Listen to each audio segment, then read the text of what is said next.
Major funding for KPBS Evening Edition has been made possible in part by Bill Howe Family of Companies, providing San Diego with plumbing, heating and air, restoration, flood and remodeling services for over 40 years. Call 1-800-BILL-HOWE or visit billhowe.com. And by the Conrad Prebys Foundation, Darlene Marco Shiley, and by the following.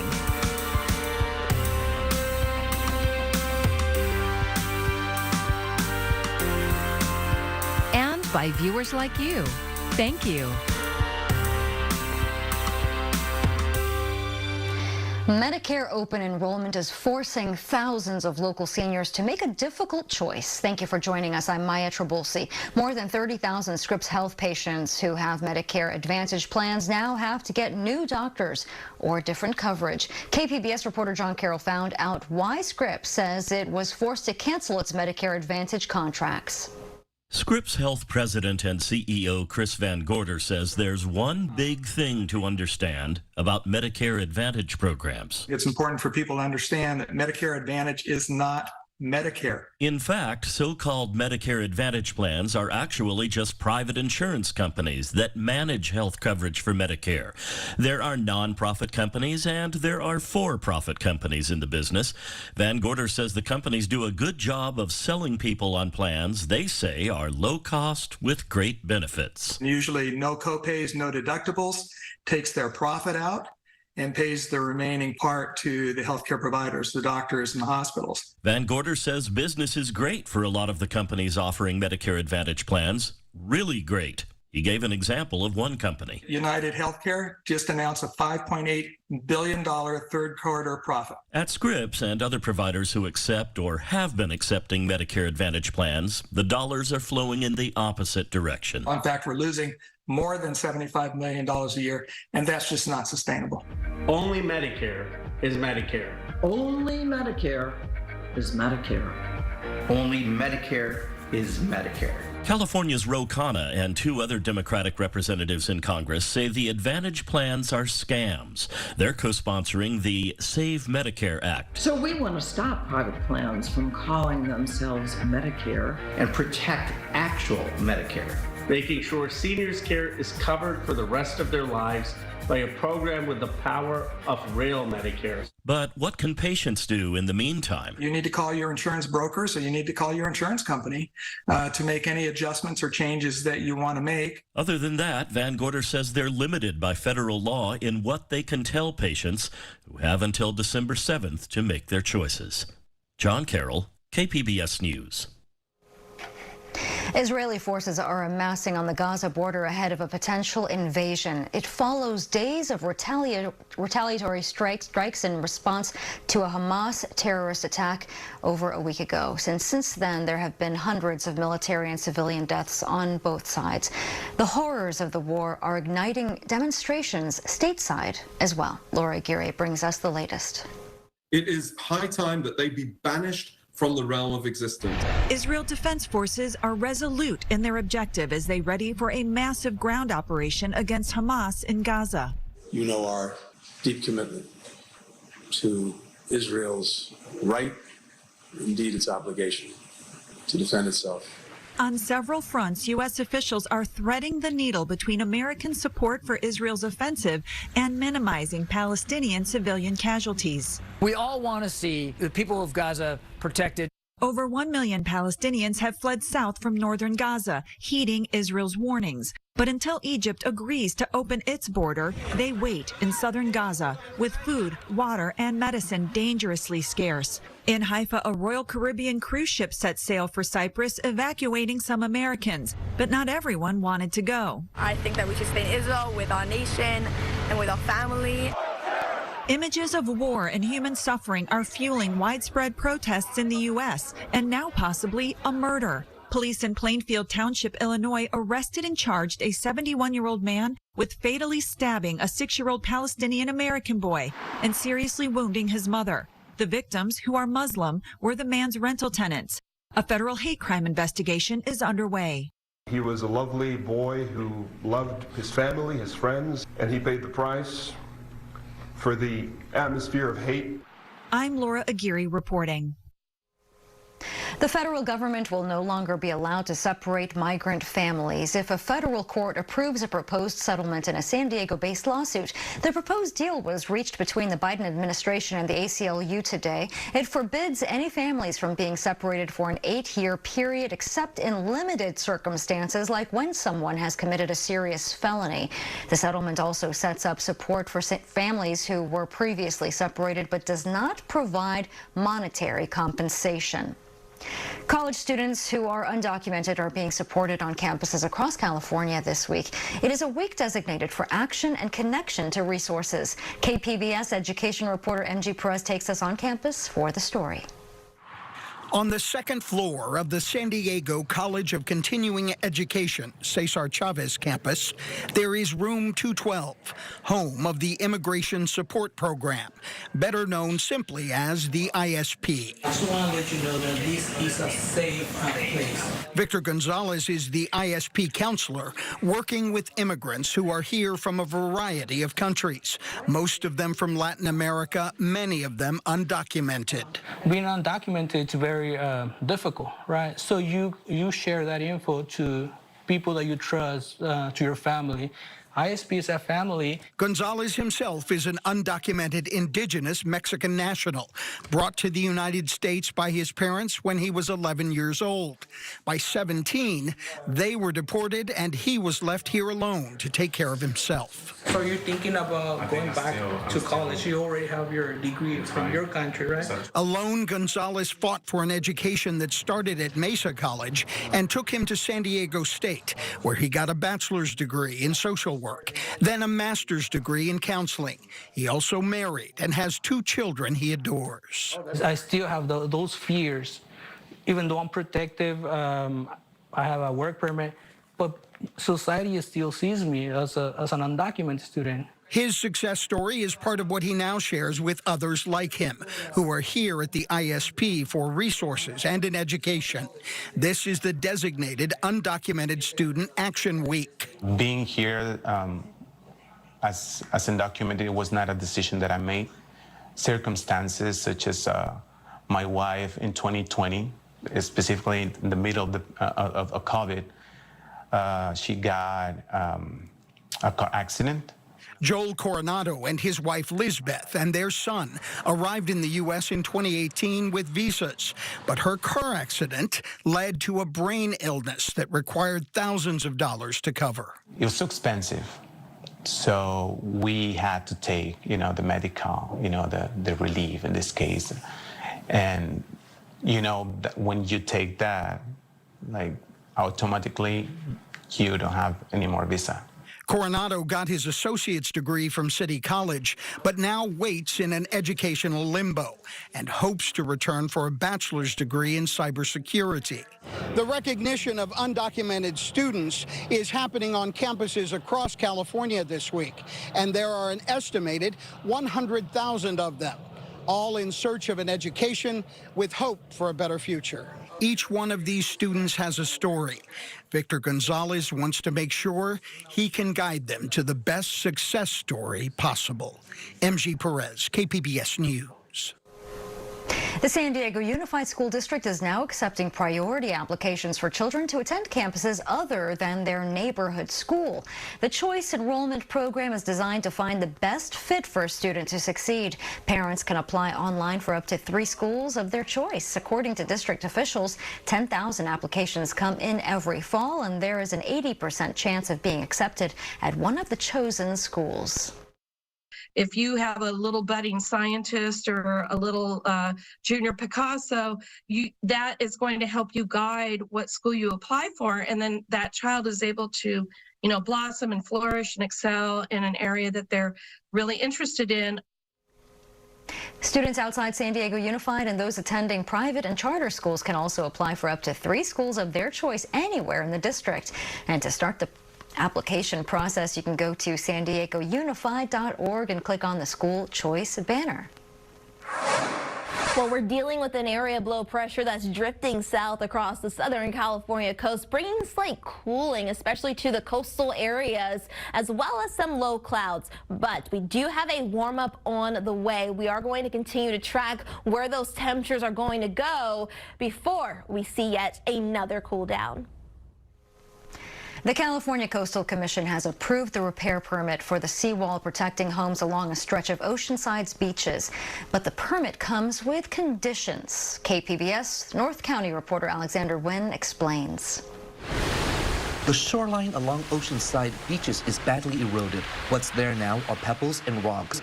With sea level rise and human-made climate change, the rock wall at the rear of a stretch of homes is what's helping to protect those properties. But over the years, owners have added backyard improvements that were unpermitted. This has been going on for years in Oceanside with some kind of general disagreements between the city and the property owners and then Surfrider. Mitch Silverstein is the San Diego manager of the Surfrider Foundation. He says when the city approved the permit for the wall repairs last year, Surfrider had some concerns. The public is going to get a bad deal and that we may actually lose beach access, and the situation of our eroding beaches in Oceanside will become even worse because of this. Surfrider, along with another environmental group, filed an appeal with the California Coastal Commission over concerns about public access and the unpermitted developments. The Coastal Commission approved the building of the seawall more than 40 years ago. Since then, owners have added staircases, concrete landings, and fire pits on top of the seawall. None of those were permitted. At last week's commission meeting, the commissioners sided with the environmental groups. This is, going to become an issue that's going to continue to come before the commission and perhaps increasingly. The commission voted unanimously to approve the repair permit, but added some conditions. As you can see right now, it's high tide, and the waves are pretty much hitting the seawall. Now, this seawall is more than 40 years old and has come to some disrepair. As you can see, boulders have fallen onto the beach.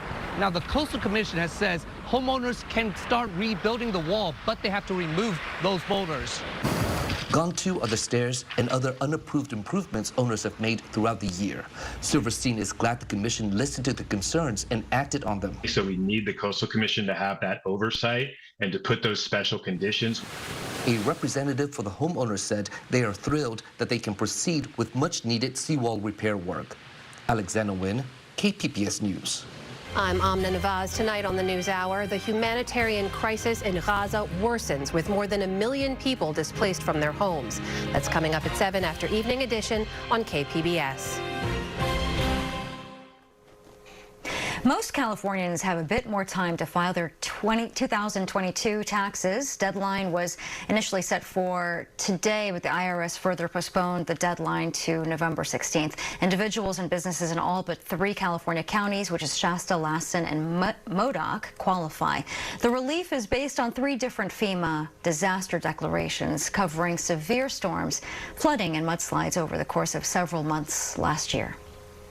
Rite Aid is in need of some financial aid. The company filed for Chapter 11 bankruptcy yesterday. It comes in the aftermath of legal battles where Rite Aid is accused of unlawfully filling opioid prescriptions.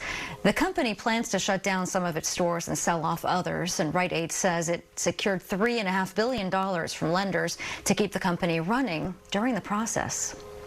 The respiratory virus known as RSV leads to more than 2 million doctor visits among children under 5 each year, and that is according to the CDC. But as Mandy Gaither explains, there's a new way to help prevent severe illnesses from the virus.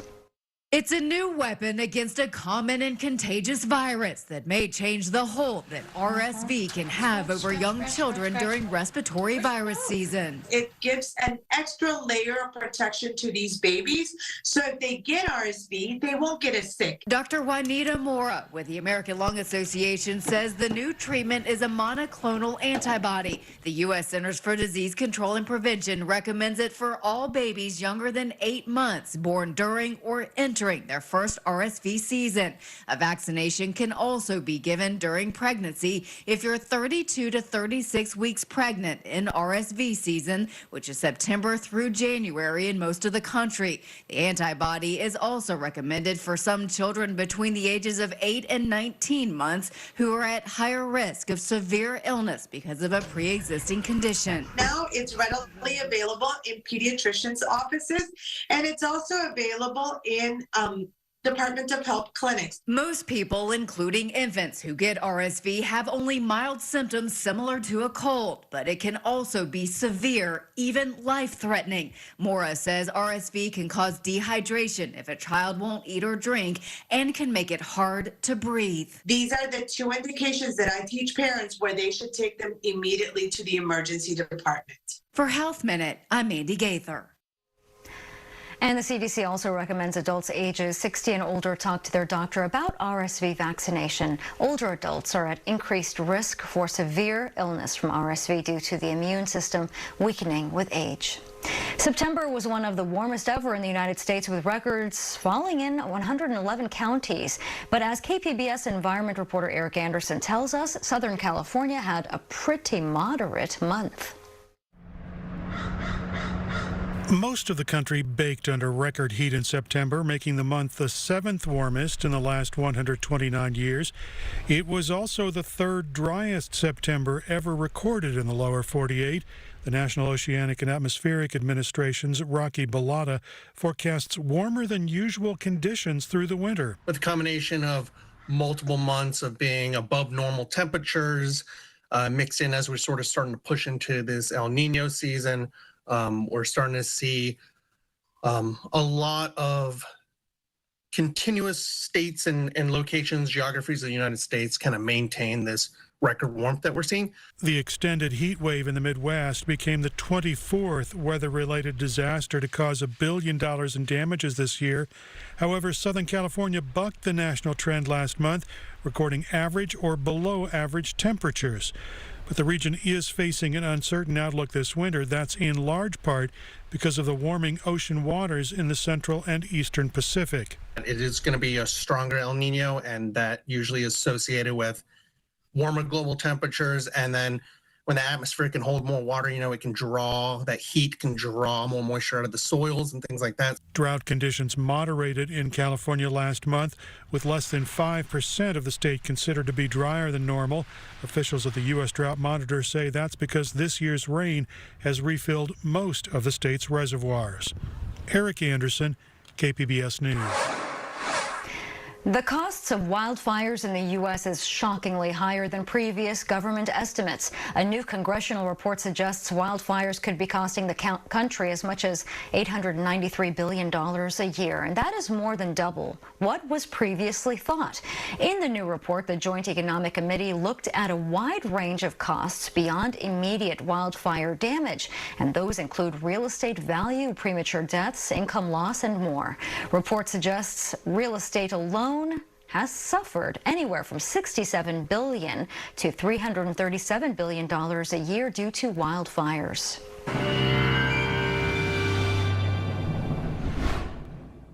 Well, let's start you off with your weather headlines, what you need to know as we head throughout the middle and end of the week. We are dealing with some cooling. It's not going to be a significant cool down, but some cooling, especially there along the coast, as well as some fog developing. So late in the day, early in the day, you may deal with some lowered visibility and some problems on the road. So just make sure you are staying weather aware and taking precautions if you do have to head out. Though, look at that. For our warmer weather lovers, a midweek warm up is on the way with temperatures peaking by Thursday. Tonight, we're dropping down to a low of 61. Mostly clear skies, and across the rest of the area, that's going to be the story as well. We're dropping down to 55 in Oceanside, Ramona at 54. Borrego Springs dropping down to 64 as well. Now, you'll note again that we are dealing with this area of low pressure that's drifting south along the Southern California coast. That's what's bringing us that slight cool down, and also some of those low clouds, especially there along the coast. But a warm up is on the way as we head into the middle of the week. But first, we got to get there, right? So San Diego,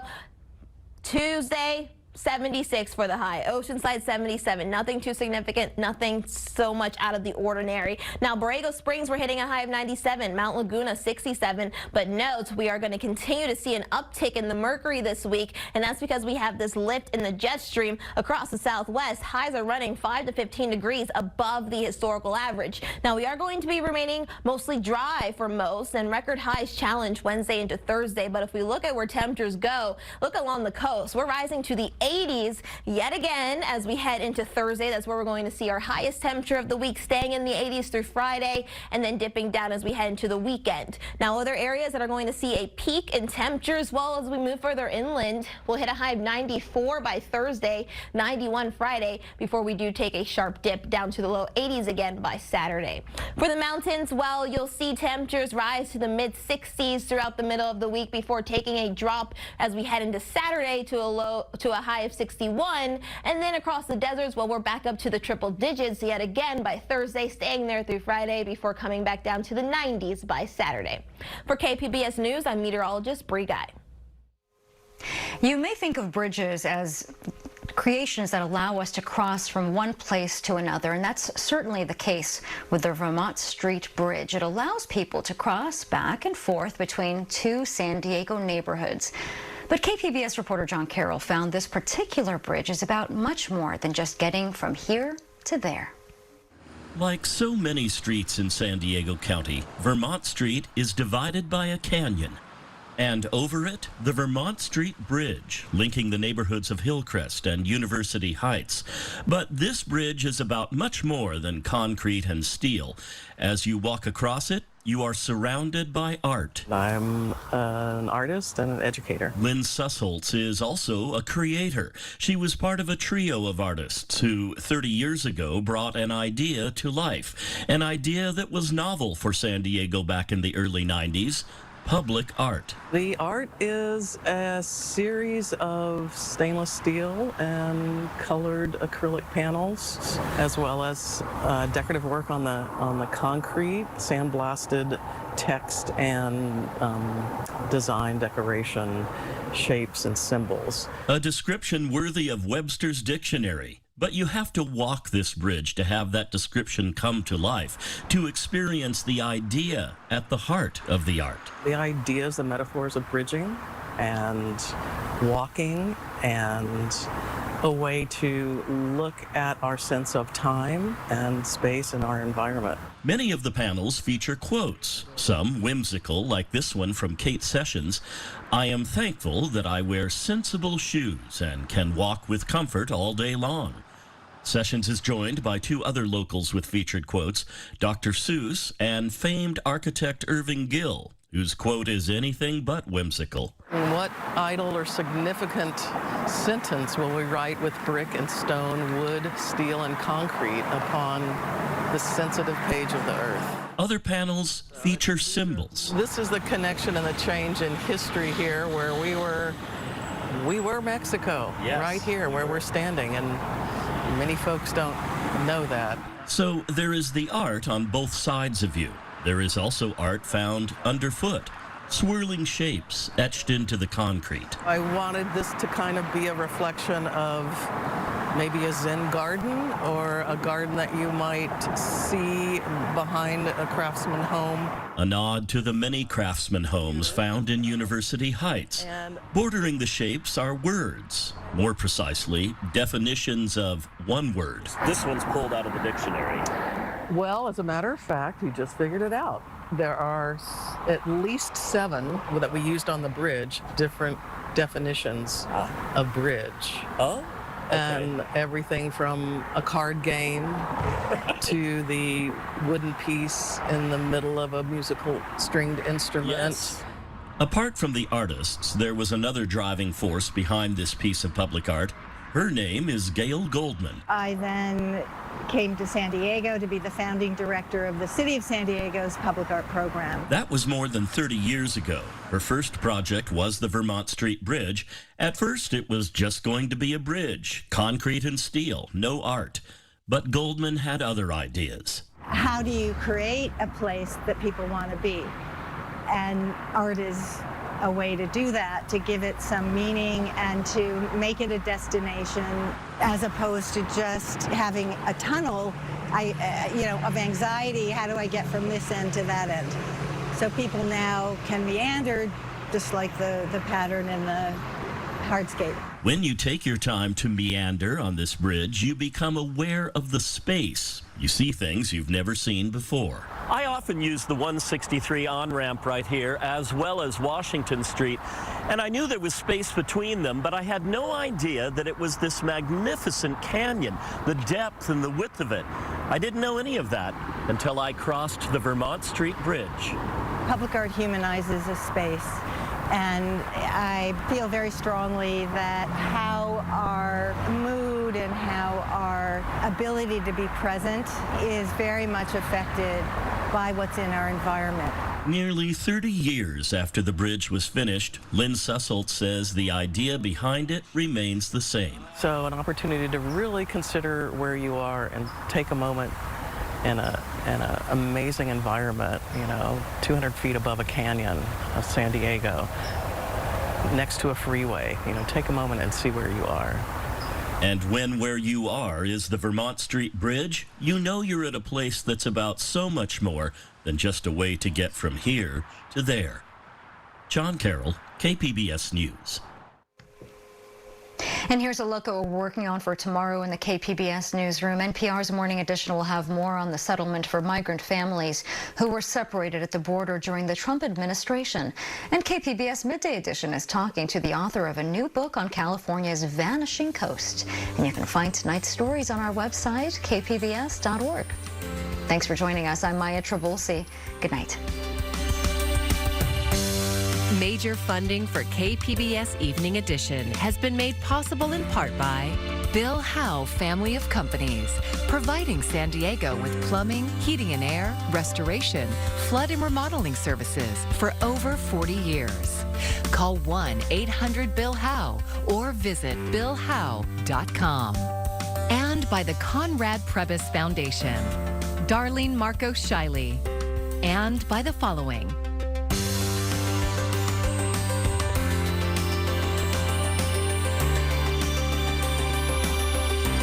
by viewers like you. Thank you.